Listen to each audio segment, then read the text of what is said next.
ஷே எப்பா நந்தி பேசுகிறேன். விஷ்ணு ஐயாவை தூக்கிட்டு போகிற கருடா, உன் கருடன் உன்னை நீ பறவைகளை கண்டான், விமானம் படைத்தான். இப்போ விமானத்தை படைத்தவொடனே ராக்கெட்டை உள்ளே விடுதான். அப்போ நான் வானத்துக்கு பூமிக்கும் நான் நிற்கல, எப்படி ராக்கெட்டு விமானம் போவோம் சொல்லு? எப்படிப்பா கருடா? இப்போ தானே வேலையை கொடுத்துருக்காரு ஐயா கடவுள், வேலையை இப்போ தான் கொடுத்துருக்காரு. அப்போ விமானம் எப்படி போவோம், ராக்கெட் எப்படி போவோம், எப்படி போவோம்? இப்போ தான் விளையாட்டு, புரியுதா? இப்போ தான் விளையாட்டு. அரசியல்வாதிக்கு எனக்கு விளையாட்டு. இப்போ அரசியல்வாதி விளையாடுறதுக்கு என் கையில் கொடுத்துட்டாரு.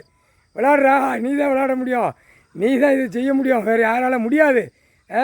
நான் செகண்டில் முடிச்சிருவேன், அப்படியே பூமியை பிளந்து உள்ளே கொண்டு போயிடுவேன். அவனை அணுகணுகா கொன்று கொலையை ஈரக்கொலையை பிடுங்கி குடலை பிடுங்கி மாலையை போடுறதவே நீ ஒருத்தன் தான் முடியும், வேறு யாராலே முடியாது. ஐயா சொல்லிட்டாரு, ஐயா கணக்கு கொடுத்துட்டாரு. அப்போ விமானம் ராக்கெட்டு, அப்போ அதை முடிக்கணும்ல. அப்போ கணக்கு வந்துடும் திரை ரோகத்தில். இத்தனைது பொதுன்னு கீழே வந்துச்சு, இத்தனைது போச்சு விமானம் அப்படின்னு வரும். வருமா இல்லையா? எப்பா கருடா சரிதானே? விஷ்ணு ஐயா உட்காந்து சிரிக்காரு. போதும் ஐயா அங்கேயே உட்காந்துருக்கா. ரைட்டு, ரொம்ப சந்தோஷம், ரொம்ப சந்தோஷம்.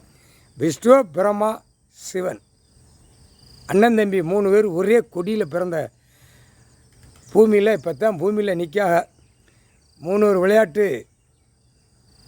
நடந்துச்சு, அதெல்லாம் அசிங்கம் பண்ணிட்டான்.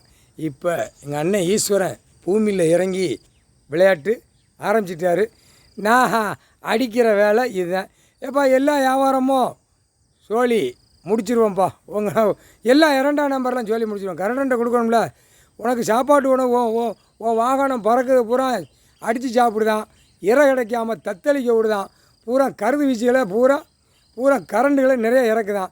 கரண்டு எங்கெங்கே தயாரிக்கணும் அங்கேயும் போய் நின்று சோழி முடிச்சிருவேன். அரசியல்வாதி குடல் வெளியே தள்ளிக்கிட்டே இருக்கும். நினச்ச நினப்பில் குடல் வெளியே வந்துடும். இதுதான் கணக்கு. 3/4 சத்தியம். கணக்கு போடாச்சுப்பா.